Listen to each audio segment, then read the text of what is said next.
बहुत समय पहले सुदूर एक नगर में एक व्यापारी रहता था जिसके दो बेटे थे, कासिम और अली बाबा। बड़ा भाई कासिम काफी चालाक था।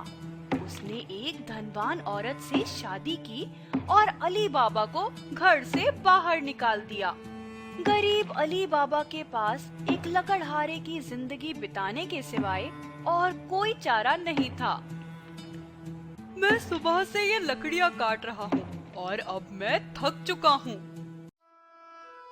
एक रात जब अली बाबा लकड़ियाँ इकट्ठी कर रहा था, उसने चोरों के एक समूह को बात करते सुना। वे चोर एक विशाल चट्टान के सामने खड़े थे। उनका सरदार चट्टान के पास जाकर बुदबुदाया, खुल जा सिम सिम। अली बाबा ने देखा कि उस चट्टान का मुंह जादू से खुल गया और उसके अंदर एक गुफा थी। अली बाबा मंत्रमुग्ध था। वह समझ गया कि इस गुफा के अंदर चोरों ने चोरी के खजाने रखे होंगे। कुछ देर बाद चोर वापस गुफा के बाहर आ गए। बाहर आकर उनके सरदार ने कहा, बंद हो जा सिम सिम, और गुफा का द्वार बंद हो गया। अली बाबा इस डर के मारे कि कहीं चोरों को उसके यहाँ होने का पता न लग जाए, सांस रोके हुए बिना हिले डुले खड़ा था। खुल जा सिम सिम, चलो अंदर चलें और अपने खजाने को वहाँ रखें। ओह, ये चोर यहाँ चोरी का खजाना गुफा में छुपा रहे हैं। जब चोर चले गए, तब अली बाबा पंजों के बल चलता हुआ चट्टान के पास पहुंचा और उसने वो जादुई शब्द बोले, खुल जा सिम सिम। गुफा का दरवाजा खुला और वह अंदर गया। वहाँ उसने जो देखा वह काफी आश्चर्यजनक था। वहाँ कई सोने के बर्तनों में रत्न, जवाहरात और सोने के सिक्के भरे पड़े थे। अली बाबा ने मौका देखकर अपनी जेब में कुछ सोने के सिक्के डाल लिए और गुफा के बाहर आ गया। उसने गुफा को बंद करने वाले जादुई शब्द बोले, जिससे दरवाजा बंद हो गया और वो जल्दी से घर चला गया। वाह, यहाँ तो काफी सोना भरा पड़ा है। काश मैं अपनी बीवी को ये दिखा पाता। मैं उसके लिए कुछ सोने के सिक्के ले चलता हूँ। उस रात अली बाबा गुफा से लाया हुआ खजाना लेकर अपने घर पहुंचा और अपनी पत्नी को दिखाया। उसकी पत्नी ने अचंभित होकर पूछा, तुम्हें ये खजाना कहाँ से मिला? अली बाबा ने पूरी घटना उसे सुनाई। जब अली बाबा उसे पूरी कहानी सुना रहा था, उसी समय उसके चालाक भाई कासिम ने खिड़की से ताक झांक करके उसकी सारी बातें सुन ली। ओह अली बाबा, तुम्हें ये खजाना कहाँ से मिला? वाह, इतने सारे सोने के सिक्के। वहाँ जंगल में एक गुफा है। वह चोरों के एक गिरोह का माल गोदाम है। वो वहाँ सारे खजाने छुपाते हैं। हम बस वहाँ जाके खुल जा सिम सिम बोलेंगे तो वो दरवाजा अपने आप खुल जाएगा। कासिम अपने लालच को ना रोक पाया।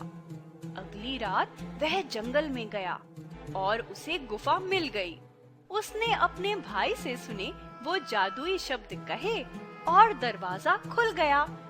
वह गुफा में घुसा और उसने अपने थैले को खजाने से भर लिया, परंतु अपने लालच और अति उत्साह में वह बाहर निकलने के समय उन जादुई शब्दों को भूल गया।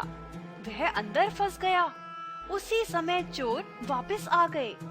सरदार ने उसका थैला देखा और समझ गया कि उनका राज किसी को पता चल चुका है।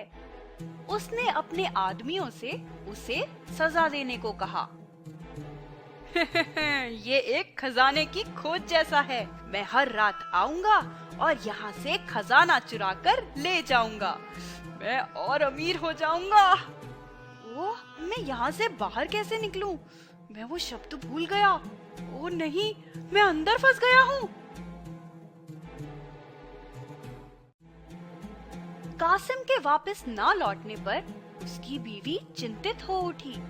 उसने अली बाबा को जाकर बताया कि कासिम चोरों की गुफा की तरफ गया था और अब तक वापस नहीं लौटा।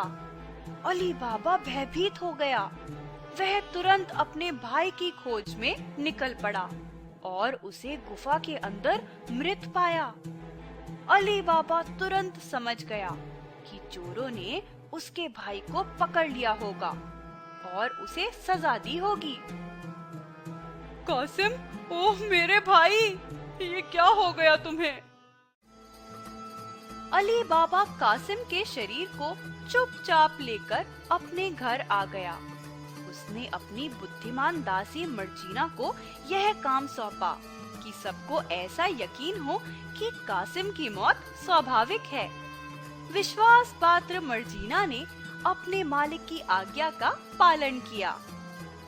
मर्जीना, कासिम को चोरों ने मार डाला। मैं तुम्हें ये काम सौंप रहा हूँ कि तुम सबको विश्वास दिलाओ कि कासिम की मौत स्वाभाविक है, वरना सबको गुफा के रहस्य का पता चल जाएगा। जैसा आप कहें मालिक। उस रात मर्जीना दौड़कर बाजार में एक बूढ़े अंधे दर्जी के पास गई। उसका नाम बाबा मुस्तफा था। बाबा मुस्तफा, प्लीज ये पैसे लीजिए और मेरे साथ मेरे घर चलिए। आपके लिए एक बहुत जरूरी काम है। हाँ, इतने सारे सिक्के? उसने उसे पैसे दिए और लेकर अली बाबा के घर आ गई। बाबा मुस्तफा ने सिलाई करके कासिम के शरीर के जख्म बंद कर दिए, जिससे किसी को कोई शक न हो। काम खत्म होने के बाद मर्जीना ने उसे चेतावनी दी कि इस बारे में किसी को भी ना बताए। तुमने यहाँ पे क्या किया है, इस बारे में किसी को भी ना बताना। जी बिल्कुल, बस मुझे कुछ और सोने के सिक्के दे दीजिए। उधर गुफा में जब चोरों ने कासिम के शरीर को गायब देखा तो समझ गए कि जरूर कोई और इस गुफा में आया होगा। चोरों के सरदार ने अपने आदमियों से घुसपैठिए का पता लगाने को कहा। उनमें से एक चोर बाजार गया और बाबा मुस्तफा से मिला। अंधे दर्जी ने उसे बताया कि उसने हाल ही में एक मुर्दा आदमी के शरीर की सिलाई की है। यह समझते हुए कि वह जरूर कासिम रहा होगा, उसने बाबा मुस्तफा को उस घर पे ले जाने के बदले में सोने के सिक्कों का लालच दिया। यहाँ ये सोने के सिक्के लो, मुझे उस घर पे ले चलो जहाँ तुमने उस मुर्दा शरीर की सिलाई की थी। अंधा दर्जी बहुत चालाक था। वह अपने कदमों को फिर से गिन के दोहरा सकता था। वह चोर को लेकर अली बाबा के घर गया।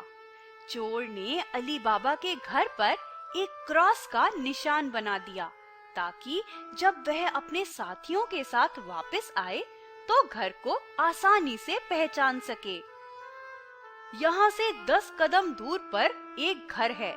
मैं पिछली रात में वहीं पर था। मर्जीना ने उस चोर को ऐसा करते हुए देख लिया था। वह बहुत चालाक थी। उसने पड़ोस के सभी घरों में भी वैसा ही क्रॉस का निशान बनाकर उस चोर की योजना चौपट कर दी। उस रात जब 40 चोर अली बाबा के घर को ढूंढते हुए आए तो उन्हें सभी घरों पे एक जैसे निशान दिखे, जिससे चोर हक्के बक्के रह गए। ओह नहीं, मैंने उस दर्जी के द्वारा दिखाए गए मकान पर निशान बना दिया था, पर अब तो दूसरे घरों पे भी वैसा ही निशान है। अब हमें सही घर कैसे पता चलेगा? चोरों का सरदार बहुत गुस्सा हुआ। उसने अपने गिरोह के दूसरे सदस्य को अगले दिन बाबा मुस्तफा के पास भेजा, जिसे लेकर बाबा मुस्तफा फिर से अली बाबा के घर गया।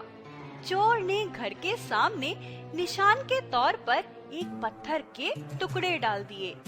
एक खम्बे के पीछे छुपी हुई मर्जीना ने उसे ये करते हुए फिर से देख लिया। चोर के चले जाने के बाद मर्जीना ने वैसे ही टुकड़े पड़ोस के घरों के सामने डाल दिए। यहाँ से 10 कदम दूर पर वह घर है। यह वही घर है जहाँ मैंने उस मृत शरीर की सिलाई की थी। अच्छा, मैं उस घर के दरवाजे के सामने कुछ पत्थर के टुकड़े डालकर इस घर को याद कर लेता हूँ। एक बार फिर से चोर अली बाबा के घर को पहचानने में असमर्थ रहे। सरदार बहुत गुस्सा हुआ और उसने खुद ही घर का पता लगाने की ठानी। एक बार फिर से बाबा मुस्तफा उसे अली बाबा के घर के पास ले गया। सरदार ने उस घर और आसपास की सभी चीजों को ध्यान से देखा ताकि उसे जगह का ध्यान रहे। उसने सब कुछ अच्छे से याद कर लिया। मुझे सब कुछ ध्यान से देख लेने दो, इस बार कोई गलती नहीं होगी। हम जरूर इस बार अपनी योजना को पूरी कर पाएंगे। चोरों का अब अपनी योजना को पूरा करने का समय आ गया था। उस रात सरदार ने एक तेल व्यापारी का भेष बदला और अली बाबा के घर गया। उसने अली बाबा से कहा, मैं रास्ता भटक गया हूँ। मैं ये तेल से भरे हुए घड़े एक दूसरे व्यापारी को देने जा रहा था। क्या मैं आज रात आपके यहाँ गुजार सकता हूँ? अली बाबा सहर्ष तैयार हो गया। सरदार अपने साथ खच्चरों में लाद कर 40 तेल के घड़े लाया था। उनमें से एक घड़े में तेल था और बाकी 39 में उसके साथी जोड़ छुपे थे। उन्होंने अली बाबा के सो जाने के बाद उस पर हमला करने की योजना बनाई थी। मैं रास्ता भटक गया हूँ। मैं ये तेल से भरे हुए घड़े एक दूसरे व्यापारी को देने जा रहा था। क्या मैं आज रात आपके यहाँ गुजार सकता हूँ? ओह हाँ, बिल्कुल अंदर आइए। मुझे आपकी मदद करके खुशी होगी। चतुर मर्जीना ने उनकी योजना का पता कर लिया और अली बाबा को बचाने निकल पड़ी। उसने सभी घड़ों में खौलता हुआ तेल डाल दिया, जिससे सारे चोर जल गए और उनका शरीर काला पड़ गया। रात में उनका सरदार उन्हें उठाने आया, तब उसे पता चला कि वे सब मारे जा चुके हैं।